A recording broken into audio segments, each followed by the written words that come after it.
Hello, friends. So today I'm joined by Mohamed. Mohamed is a British-Algerian living in London, and he's visiting Algeria.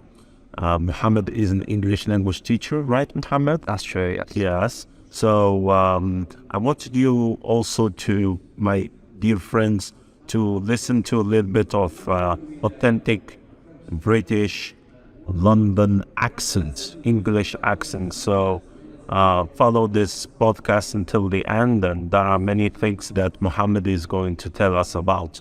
So Mohamed, please tell me a little bit about yourself first. Hi everyone, I'm Mohamed, as a teacher after the Barona. He says I'm British-Algerian, proud of my roots, 1, 2, 3, Algeria. I actually grew up in London, and my parents are Algerian. So your parents are Algerian, you were born here in Algeria? Yes, in Algeria, yes. Okay, in Algiers? Yes. Then when did your parents immigrate to England, London? I would say around maybe 2003. 2003. Yeah, about 20 years ago. Okay. And yeah. Back then you were a teenager? Yes, I was quite young, yeah. Okay. So, and you studied in the Algerian schools until which year? Schools, I think probably about 21, I'd say. Okay. Yeah. And my uncle helps me, who's also, he was living in London at the time. He set up his own business. He had to choose IT as a speciality or a field. No, school I meant here in Algeria. Oh, in Algeria, it's Yes. in seminar, it was called. This Was it Notre Dame d'Afrique. middle school? Lovely one. Is Yes, this middle school? middle school, yeah. Okay, so you studied here up till middle school. Yes. Okay, and then when you immigrated to England, London, you integrated the middle school there?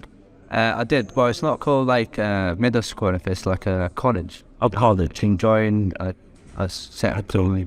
And how was did you know any English before you immigrated to back then when you were a child, when you were a teenager? Yeah, I was. Or did you learn the language there? I was introduced to English actually in Algeria. Yes. And I remember the first year that we studied English. We had this beautiful lady, and she studied, I think, in Croatia. She was graduate in Croatia, one of Croatian universities, and she made the language look and sound special to us. It's like something new, like, you know what I mean? It's like you're interested. Mm-hmm. And you always sit at the first table and pay attention to the teacher, you know, what she's talking about, what's this new language. And she made us laugh as language because she brought something different. So it's not like the boring stuff like, you know, give. So she was really, really unique, and we liked it. And from then, because I've got family in London, and uncles and aunties, and they always come and visit, you know, Algeria, it made me feel attached to the British culture. Sure. And made me probably have me decide to move at some point to London to finish my studies. Yeah. Okay. And so before you went to England, London, you knew some English. You had some English background in terms of the language and the culture. Yes, I did. Yeah. And how was it? How I guess I'm trying to know. Did you find any difficulties at the beginning when you immigrated with your parents, when you were in college? Did you find any difficulties in terms of the language itself, in terms of integration? To be honest with you, teacher, I mean, like this English proverb says, the first step is the hardest. Sure. But I think what helped me is my confidence and, you know, loving this new language, you know, from the beginning, from the start. I had so much love. I mean, I remember I used to get like a better marks in English than French. For example, I got 17 out of 20 in French, which is another language that I loved at the time. I'd get 19.5 or 20 out of 20 in English. So it used to be like so focused, and, you know, go home and do all the homework. I was loving it. It just helped me to do follow language later on stage. So when I moved to London, I was obviously I'm an Arsenal fan, so I love football. So I was like, yes, I'm in London, I can watch Arsenal. My uncle is Arsenal fan. He's always buying me tops and, England t-shirts and stuff. So I always had that British mentality. Yeah. First time I went to Highbury, I was like, whoa, no, this is not happening. I was like, what? And I had my first job for this company, selling chocolates and stuff. And there was like Spanish there, Romanians, Italians, Iranians, and it just made us like family, because that's what I wanted when I first moved to London, to find that, not inner peace, but like that second place where you feel comfortable with. So I made friends and I'm studying, I made more friends at college. So making friends helped you learn the language and acquire the language easily. 100% to settle down and, to integrate, if I say, to the new place, because it's kind of tough there. You live in place and then you move to different places. You want to ask a new language. So how, this is in terms of the language and culturally, obviously you loved football before going to London, so that helped a little bit like integrate the new culture. But what other aspects of the British and English culture did you find challenging at the beginnings, especially that, as you said, you immigrated when you were a teenager, so you had you built up some background in Algeria. Yeah. So was that like a shock for you? Was it easy? Was it challenging? Yeah, I think, teacher, it was quite challenging, in the sense that, as I said, first of all, like as soon as I remember, I went to France because my dad wanted to visit some family in Paris. So we said, I think in Marseille for a bit, and then Paris, and but the Eurostar. So we got off in Waterloo, which is a train station in London. In London, yeah. I think now it's moved to King's Cross, to another different station. So when we got off, I was like, Dad, look at the sky. It was like literally... It was my dad, yeah. Cloudy. Yeah, it was cold. It was cold, I feel it. Yeah. Honestly, so different than Algeria. Been in London and it's all the time like that. That's the first thing you notice. Exactly. Right? Yeah. Yes. Just look at this kind of like, what is this place? It's dark, it looks sad. Yes, all the time. People running. I think I was like, what am I? Just a different culture, honestly. Yes. So that was the first shock, the weather. Yeah. And it continued for some time. I think it took a bit of time for you to get used to the weather. I think even like years after, still haven't got used to it, honestly. But, by the time we got home, I think it started raining. Some of those like, I brought like a brolly, which is, a slang for umbrella. Yeah, right. I just took it out. It's like, I think I've got my suitcase in place. I'm just like, yeah. I did the shirt up on the rain, like that. I'm not feeling good about this. Sorry, the bad start. Well, yeah, we got home. I think my uncle was waiting for us, and he took me for a little tour, around central London, and we done all the touristy parts. And took the bus, there. And at school, did you find it a bit difficult? Which part of London did you live at that time? Wimbledon, where the tennis, there's Rafael Nadal. So is there an Algerian or Muslim or Arab community there, or not at all? It's like 99% pure English. Oh, it's quite a posh area. Okay, posh. Yes. Oh, okay. So you had to go. The nearest place would be Fulham. Fulham would be a lot of Algerians, Moroccans, mosques. But where you lived in Wimbledon, in fact, it's where the famous tennis stadium. So it's quite posh. Yes. And how was that in terms of integration? Did you make friends quickly? You talked obviously about making friends at work. Oh yeah, 100%. But in the neighborhood where you live? In the neighborhood, I think in Belly, I see like when you come from Algerian background, you see kids, especially everywhere. Yes, kids playing the streets. Yes. All the time. Yes. All day long. You grew up in Babylon? No, it's actually a place called Zagara. So Zagara, yeah. So seminar would be the nearest, high school or middle school. Yeah. And that would be somewhere where you go out shopping. Yeah, it's a really popular area. It's very popular. Yeah. And so in London, how did you find it? Different.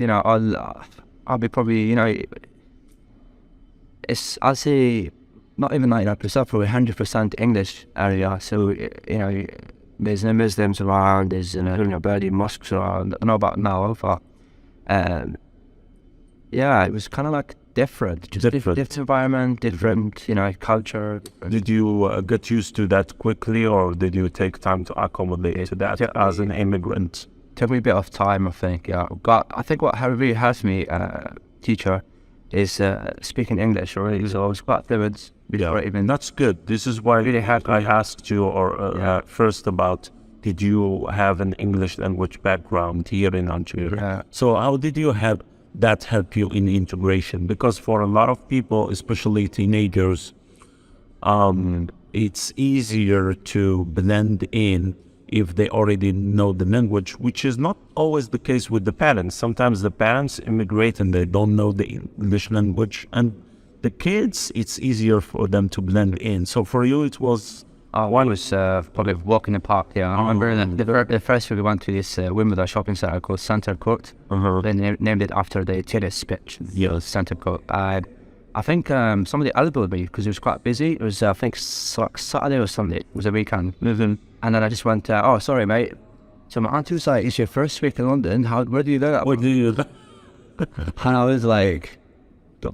And you learned that for English, to come back to learning English here in Algeria before immigrating, you were more interested in British culture and the English, like British accent and everything, or were you more interested in American culture? Or because a lot of youngsters now who grow up now have been more influenced by the American culture and American accent. Yeah, you know what I was in. Yeah, but I think like when you say mate, this is definitely British. Definitely. Yeah. I think teacher Barala is. I remember I was quite young, and I was just passing through my uncle's bedroom, my grandma's house, back in the day, and I was like really nice beats. So I just knocked. I was like, uncle. I was like, he just opened the door and he's like, what are you listening to? And this uncle, he actually lives in Reading, outside London, with just not. I'd like to say hi to him, by the way. Yeah. He's a barber. So I went to him, he's singing, I like the beats, and what is he talking about? And he's like, oh, his name is Phil Collins. Phil Collins. And I start to do other research, and, he gave me like a little book to read, and I was like, it's interesting, and I think the song was Melody in the Paradise. Yes. Which is really famous. It is famous. I discovered they used and I remember listening to this one when I was a student. Yeah. They tried to explain the story. Think twice. Yeah. And he tried to tell me a story. So the guy was whistling, and there was Yes, the girl right to a woman, and they just tried to ignore her, tried to whistle as he crossed the street. Just left this story behind it. It just made it like sound really, really interesting. Yes. Then I discovered he used to be in a band called Genesis. Then I started listening to him, and I started buying in London. When I moved to London, I started buying books and read about him and why he is left the band, Genesis. I was buying albums of them, concerts, and I was at some point, I remember in songs by heart, study all the lyrics, and what did it mean, why did he sing it, when did he sing it, why. While you were at school growing up in Algeria. Yeah, definitely. And so you developed this English language competency like that. 30%. And the interest in the British culture as well. Yeah. So definitely I can only imagine that when you immigrated to England, it was not like a big cultural shock for you. You were already trained, let's say, into British culture. Okay. 100%. Okay. And that's school now. Now, once did you go to school in that area? Not really, no. I think the first school was in Ealing Broadway, which is still west, because Wimbledon is southwest, but it was like kind of west-west, not northwest, but middle. So how was school once you entered school? What was it? It was really good, yeah. So I got to, there was quite a few students, so the room had like maybe 7, 8, and we had computers. So even to have a computer ready, we had one in Algeria, and to have your own computer laptop, I was like, wow, have access to internet, and there was lots of materials I can use. The teacher was quite friendly and helpful as well. So I studied that for like a year, and in the meantime I was still going to my uncle's office. My uncle's called Kamal, and he was giving me tips and ideas about joining maybe doing IT. if I wanted to, and he did marketing too. So it was really, really helpful and useful tips that he gave me to make up my mind what I want to do in the future. Nice. And talking about doing in the future, then when you finished college, you went to the university. What did you study? I was actually quite interested in IT. I looked at it because my uncle, he says, like, you know, if you like computers, you can do maybe web designing, do anything, translations. There's so much to do. So I sort of had, you know, developed this love for computers. And I remember this guy who is half African, half English. His name is Tony. His office is next to my uncle Kamal's office. So my uncle is, we're having a break. I always go and talk to him. He's like, he's a really nice guy. Go and talk to him, and he'll tell you, he'll give you like some tips, you know, about computers. So what he taught me is to actually build a computer up from scratch. So we have all the parts, just hardware, you know, and we just, you know, build a computer. And I was like, it's really good. So I've developed this sort of love for computers, and that's why I chose IT. So I've studied all this Dreamweaver and, you know, web design. Nice. But and then at some point, you know what happens, you know, things will get boring and you just want to change in your life, just sort of be a bit burnt out from it. So you graduated with an IT background, and then what I know about you is that now you are an English language teacher. Yes. So how did that come about? How did you decide to switch from IT, as you said, to English? It was actually just my brother, who is also an English teacher. He's graduated actually at uni as well. So he just sort of told me, because we speak quite a lot, and he's like 2.5 years younger than me. His name is Salim. I'd like to say hi to him. Salim, a really nice guy and really religious. I feel like I'm younger than him, not older than him. When I meet him, honestly, he's got a beard and he's a really nice guy. I love him so much.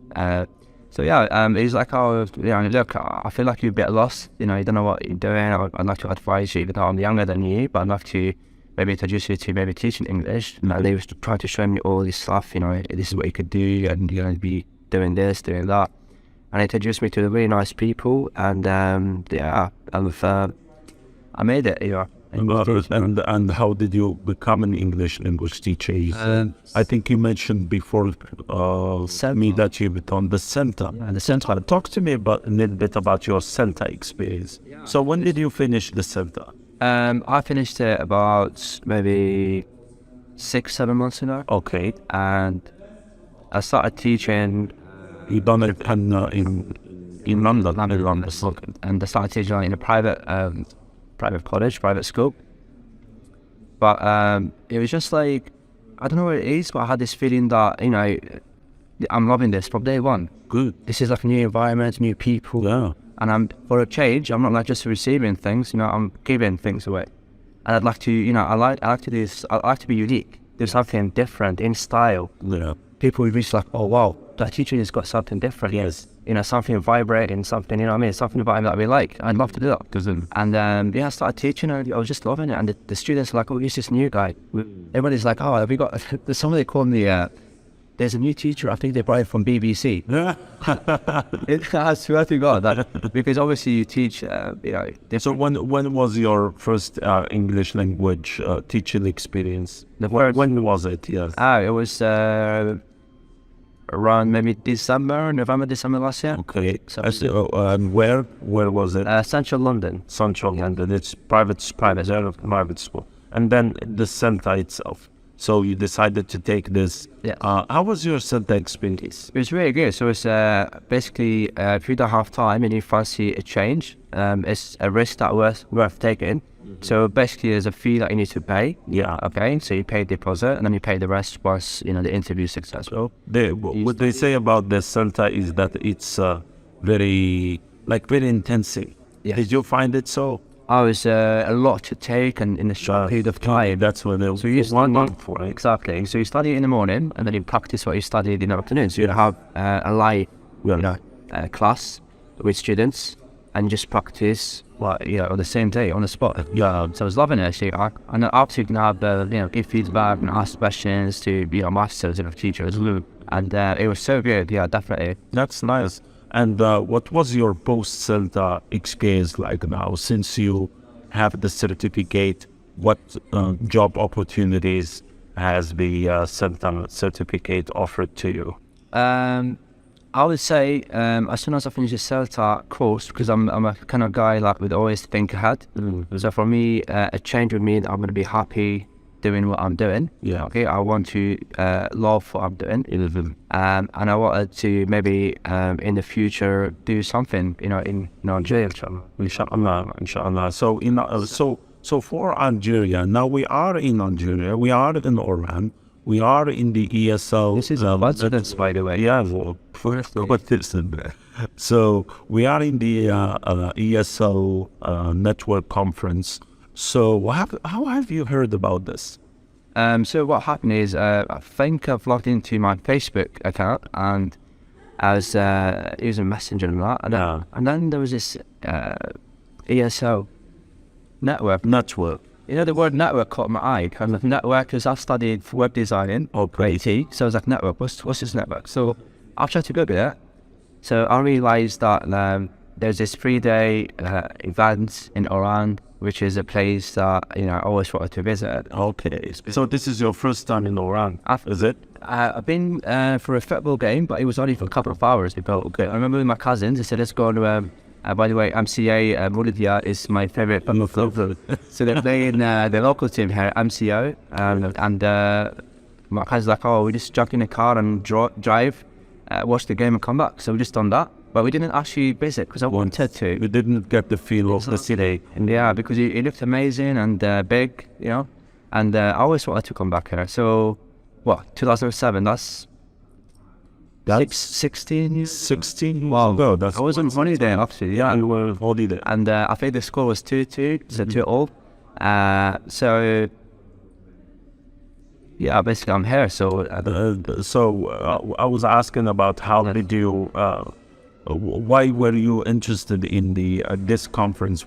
And then you saw it and you said, okay, I'd like to visit the city, but what about the conference? Yes, the actual, yes. Now that you are an English teacher and a CELTA certificate holder. So as I said, the word network caught my eye, so I wanted to find out what's this all about.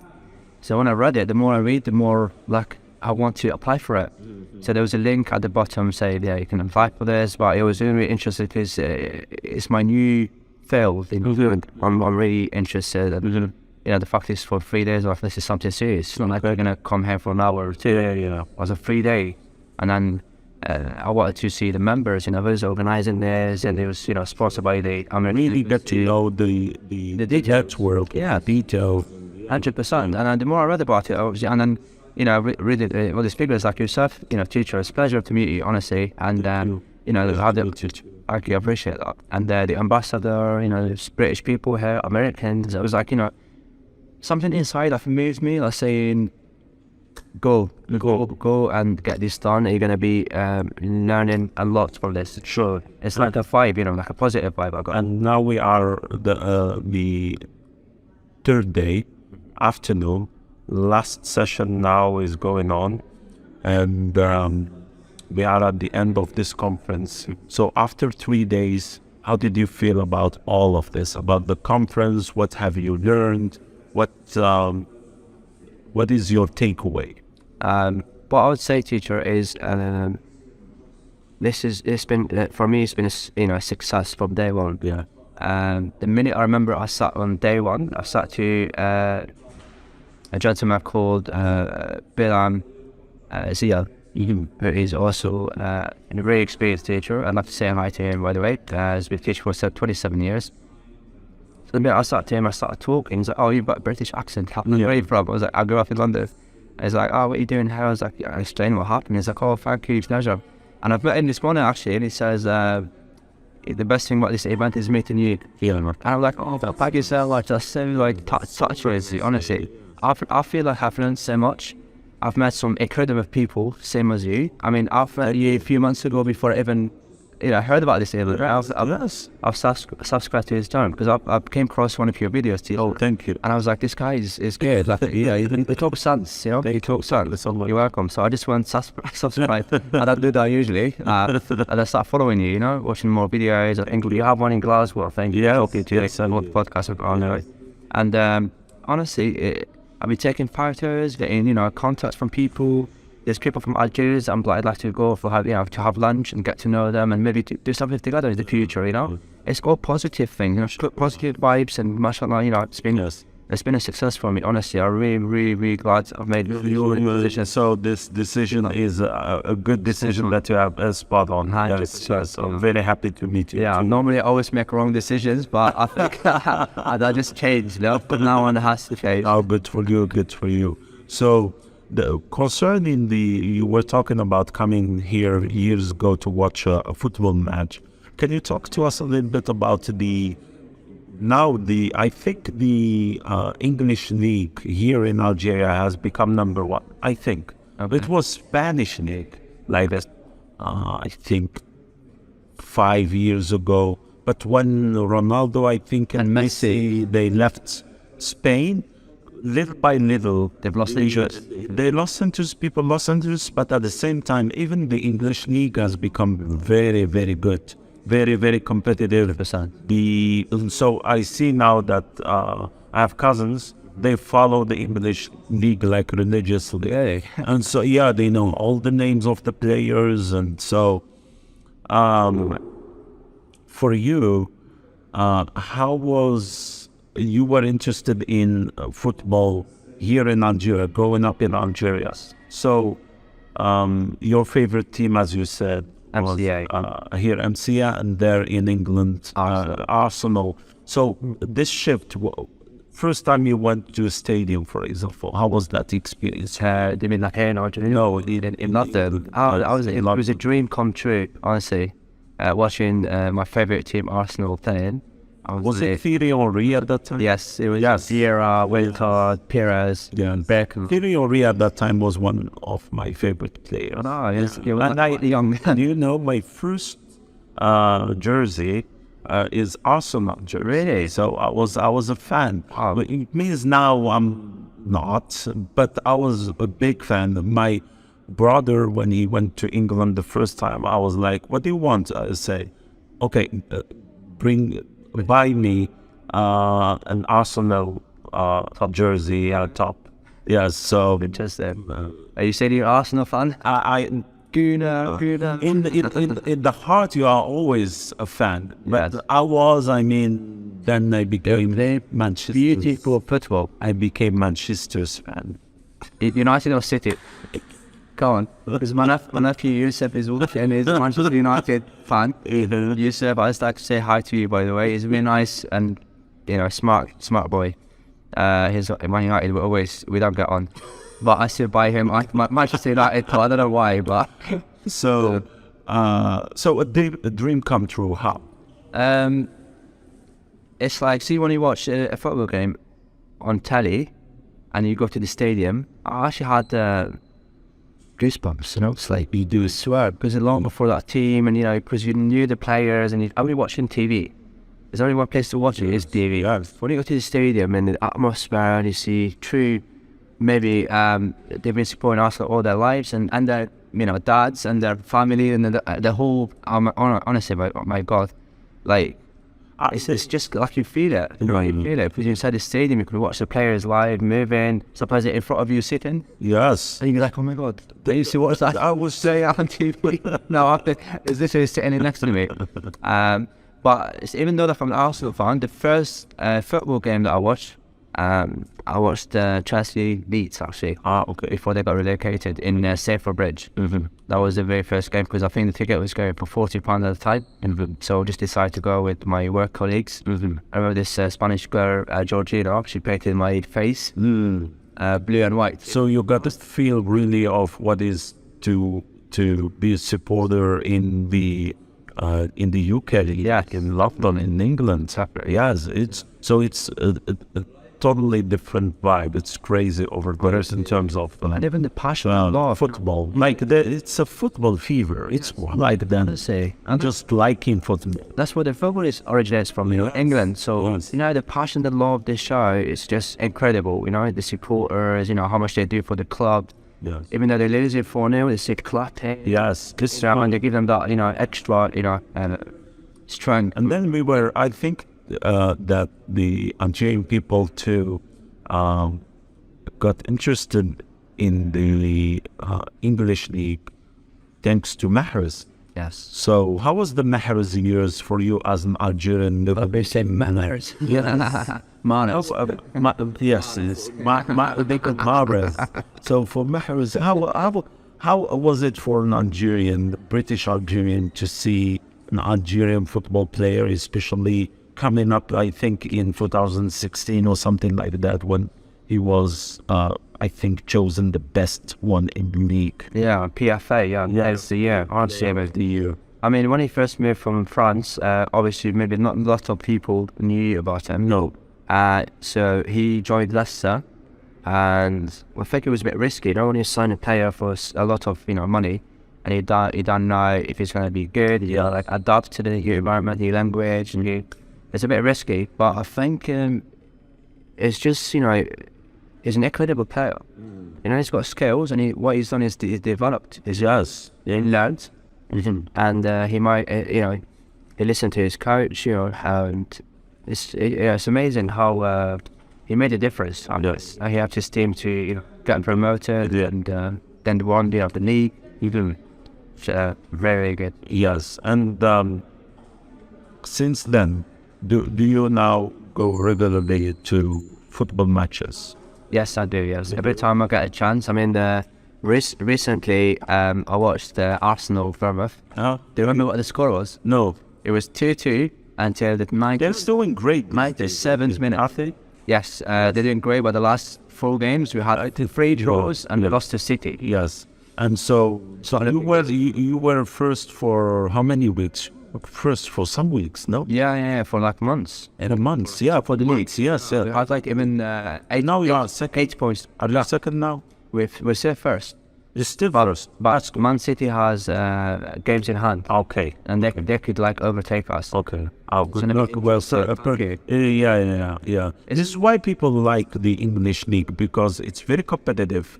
And it's not like with the Spanish league, sometimes it's clear that it's Barcelona's One or two dominated. It's Real Madrid. Or sometimes it's with the French league, for example, it's PSG. For the English league, it's very exciting. Exactly. Yeah. I mean, even though being an Arsenal fan, I was so happy to see Leicester win it, Leicester after over 20 years. 24 years. Exactly. People love the underdog. I love football. That's what I love. Yes, and football is very unpredictable. We love that about football. And people love the underdog. Yeah. Like someone who was not expected to do something and that they do something. So that's the exciting part. That makes you dream. Good, exactly. It makes the game beautiful, to watch. Exactly. I remember it's always top of the league team. We got beaten by bottom. That's gonna happen only in England, It's like that. It's amazing. Exactly. That's the amazing thing about football. That's the magical thing about football, I think, in comparison with other sports. That's nice.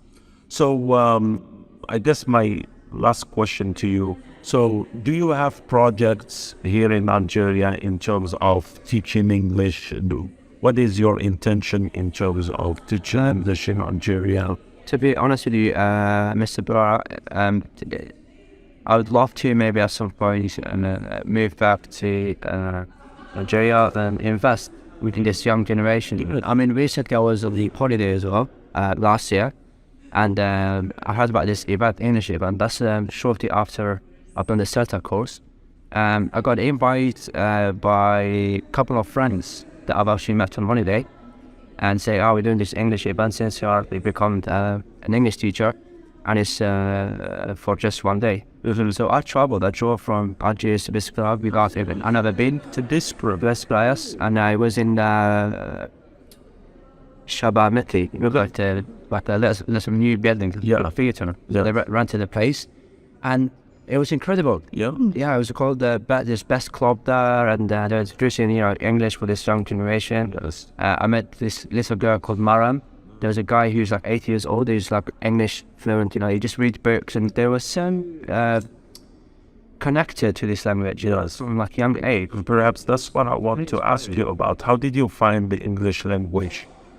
now in comparison to then when you were growing up learning English on your own through songs? Perhaps there was nobody to talk to. Now you are in this conference and you can see young people chatting in English, talking in English, teaching. So they're really good. And did you find that the environment, the landscape of the English language has changed in the country in comparison to the past? Oh, 100% teacher. Back in the day, I think where English probably wasn't not as famous as now. No. I think that's why Algeria, I think, is going through a change. Because now people are like, for example, I mean, French is another good language and it's good to know it. It's good to be fluent at it. But English is something different. We all want something different. I've done Celta because I wanted something different in my life. I want something that I enjoy doing, love doing. Same for, French. French has been dominating in a second language. It's been a second language like since ever. Yes. English, what's this language? Why is it different? Why? It's spoken in many countries, in Latin America, in, Canada, in America, and they can travel, to Italy, you can speak English. When you travel to France, and you can speak English, it's a word, international language. So people always want a change in their lives. They want to stick to the same thing all the time. Sure. So when English, came up and, it developed so quickly. Yeah. It's such an incredible language. So people are interested to learn. And that's why we feel like we have a duty. Yeah. To fulfill. To have them achieve this. It's not what's the important thing now. And I guess that from your experience here at this conference, you can just see how the level of enthusiasm from the young people, not only to use the language. I mean, there were youngsters here who who used English all the time, like to communicate, to chat, to ask questions. And so this is going to push forward the English language in the future. And hopefully with people like you who are now coming back to the country and supporting the teaching of the English language, we are going to see in the near future perhaps the English language becoming the second language. Yeah, why not? Yeah, well, thumbs up for that. Yeah, 100%. Hey, Mohamed, thank you so much for your time. No problem. And I'll see you again. Yeah. I'm sure we'll talk again. Thank you very much for your time to yourself. Thank you very much. Yes. And one day I'm going to come to Erbil, so I'll look for Yes. Please go. I would invite you. for traditional food. Yes. Thank you very much, Mohamed. Okay, goodbye. Bye-bye. I See you. See you later.